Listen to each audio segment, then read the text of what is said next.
Hello and welcome to the channel everyone. My name is Sam. In today's video I want to talk about the topic of emotional reactiveness and how we can live our lives from a place of wisdom. Let me first define what I mean by the term emotional reactiveness. Strong emotional reactiveness refers to the tendency to feel intense emotions and then take impulsive actions or make irrational judgments based on these emotions. I'm sure we all have experience with this tendency, especially if you're in a relationship. You're probably well aware that sometimes in an argument or just regular day-to-day living, situations arise that make you feel complicated emotions. And furthermore, you are probably well aware that sometimes you act out those emotions. You simply react. And even more than that, you probably notice that based on these few impulsive moments where you are in a state of turmoil, where you just act out what you're feeling, a lot of damage can be done. Even a few seconds of anger can lead you to say something that you then might be trying to resolve over the next hours or days. Sometimes people even make harsh judgments or formulate some kind of ultimate statements based on the current emotional state they are in. Sometimes even making life choices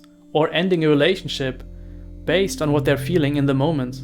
So needless to say, emotional reactiveness can cause quite a lot of damage in our lives. In this exploration, I first of all want to discuss why it can be so difficult not to live from our emotional reactiveness, and furthermore, what the alternative is, how we can actually drop this reactiveness and live from a space of wisdom, of awareness, of freedom, and make much better life choices because of that. Of course, the basic reason why it can be so hard to resist the impulses of our emotions is because we are identified with them. We tend to believe that we, as the separate self, are in these life situations, and as a result of that we have these emotions which are sometimes very difficult. There more or less is the sense of being confronted with the circumstances of your life. From this point of view, you are always a victim, because every potential situation you can encounter has the power to evoke something in you, to make you feel terrible, to make you feel sad or angry or disrespected, or whatever emotion has the strongest pull for your body mind. And because we take this false point of view, not acting out our emotions is very difficult to do. It is important to emphasize that not the emotions in of themselves are problematic. It is always the relationship which we have to our emotions which can cause suffering, or which can cause us to act unwisely. When we are in a state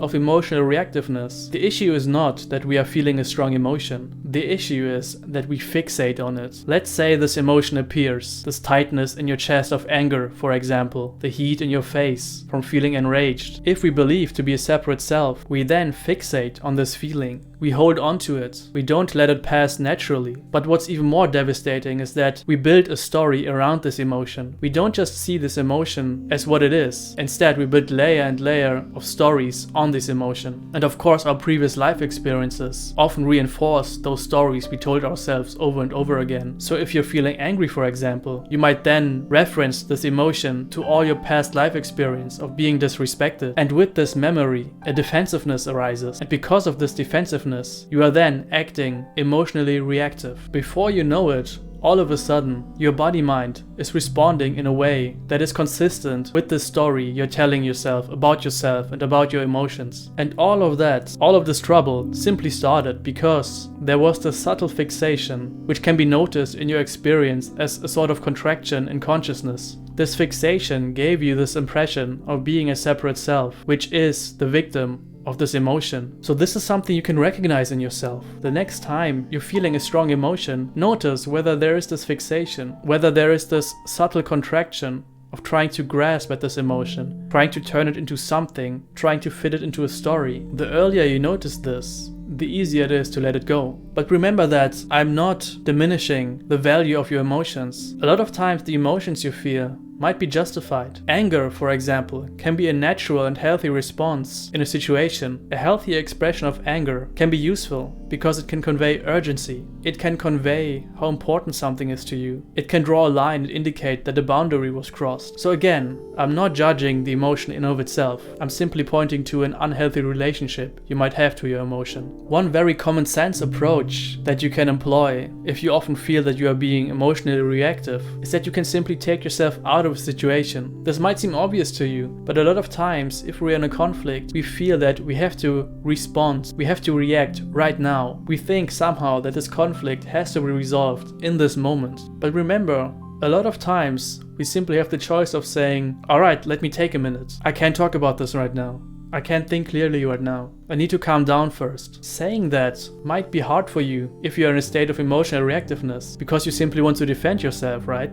But if you do it, if you simply take yourself out of the situation for a bit, you can avoid a lot of unnecessary damage. You can avoid saying things, doing things that you would later regret. This will give you a bit of breathing room and allow you to come back to the situation and then respond in a calm and rational way. But there's a deeper approach as well. There's another way to experience life and our emotions altogether. As long as we believe to be the separate self, resisting the fixations within our minds and not falling for the temptations of emotional reactiveness can be quite challenging. So the best approach, as always, is to go to the root of the problem. Instead of living from the sense of being a contracted separate self, shift to the truth about what you are. Live from the perspective of that which you really are. And by that, I mean your true nature, your real being, dimensionless awareness, which is your essence. Live your life from this which you already are. This dimensionless openness, which you are in your essence, is not some kind of contracted entity which is a victim of its emotions. No, this real being is wide open and undisturbed, crystal clear. It holds your emotions without effort. More than that, your emotions are simply an activity of this being in of itself. What you consider a strong emotion is simply the movement of your being, of this wide open emptiness. And this emptiness doesn't resist this emotion. Your own being doesn't resist its own activity. In your being, this emotion has breathing room. It can arise and go away naturally. Let us make this a little bit more concrete, so you can actually experientially follow what I'm talking about. You may close your eyes if you wish to, but it's not necessary. You can also look out into the room, or you can even keep watching this video. Just make sure that you're in a relaxed posture, you're not straining yourself, or intensely looking at anything. Just maybe take a deep breath in and out and come to this sort of natural breathing pattern.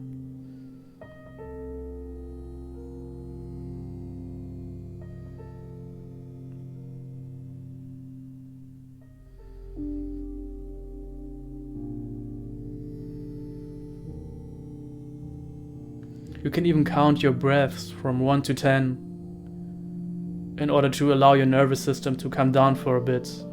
This will make it easier to follow my instructions.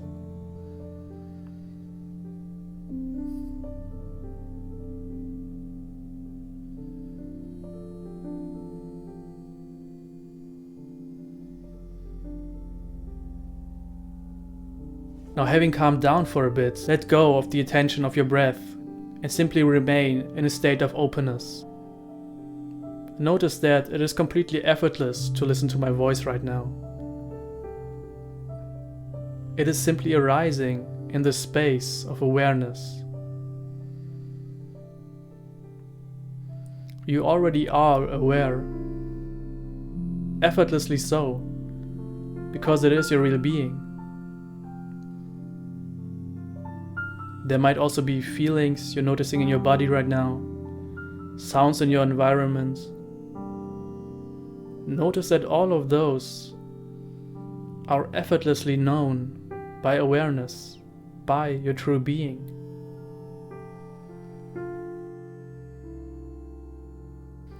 This space of consciousness, which you really are, has room for all of it. As a matter of fact, there isn't even any distance between all those things arising and what you are.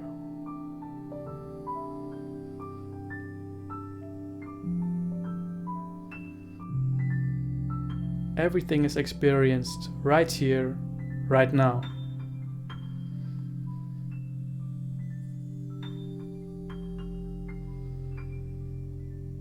And as I said, this space, which is holding your experience right now, is the same space which also holds turbulent emotions.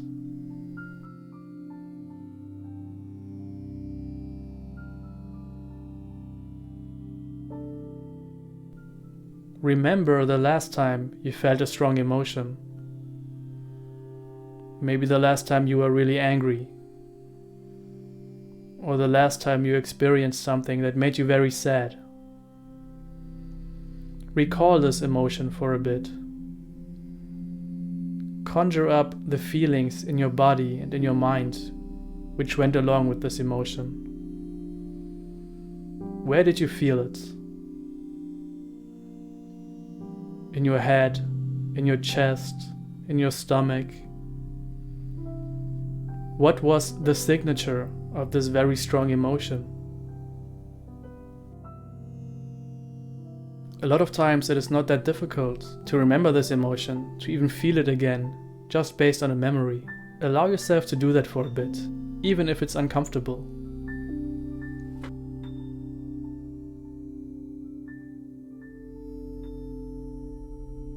And now that you are aware of this emotion, notice that this emotion, just like the sounds in the room, just like all the unproblematic feelings in your body, like your feet on the floor, just like every other experience, the seemingly so difficult emotion is effortlessly being held in your true nature of awareness.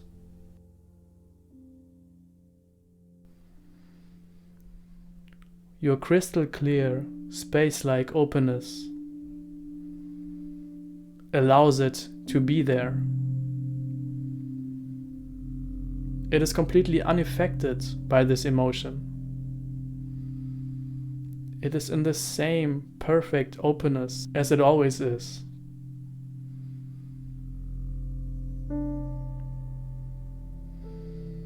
And can you notice that by recognizing this openness which holds the emotion, your relationship to the emotion has now changed.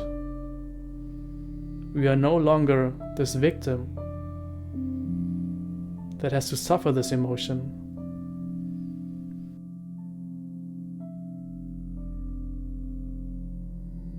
Instead, you are this dimensionless immensity.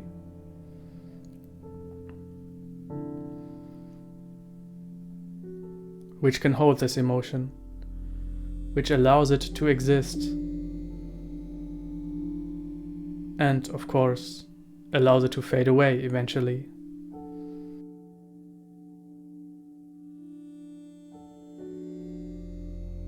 Simply enjoy this. Enjoy this perfection which you already are. Enjoy the fact that your true nature, your real being, is forever unaffected by the contents of consciousness. Your real being doesn't have to be afraid of its own activity.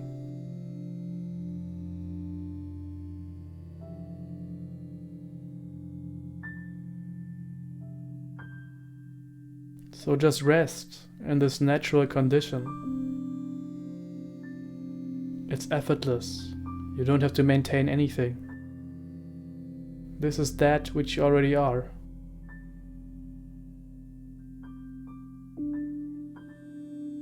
So you may now open your eyes again and notice how easy, how effortless it is to recognize that your true nature already holds this emotion with perfect peace. If you were able to follow me, then you might have noticed that it's not so much that the emotion in of itself changes, but that when we shift to consciously being that which we already are, to consciously being this wide open awareness, that all of a sudden this emotion doesn't seem as problematic anymore. We can simply notice it as what it is. We don't have to spin some kind of elaborate story about its meaning. We can listen to it. We can hear what it tells us, but we don't have to react out of this emotion based on it. If we live from this, from our true nature, instead of reacting, we can respond. We then have the power to respond with wisdom. The body-mind then is no longer a victim. It is now an instrument which can take in the situation, this conflict, which can experience an emotion fully, and then take holistic actions, which in the end will benefit everyone that is involved. I hope you found this exploration of emotional reactiveness and how we can respond instead of react interesting. Remember that you should never strive for perfection. It is quite natural to be caught up in emotions and sometimes say things which aren't exactly the embodiment of wisdom. That's fine. That is life. At the end of the day, wisdom only can come from experience. So don't be too harsh on yourself.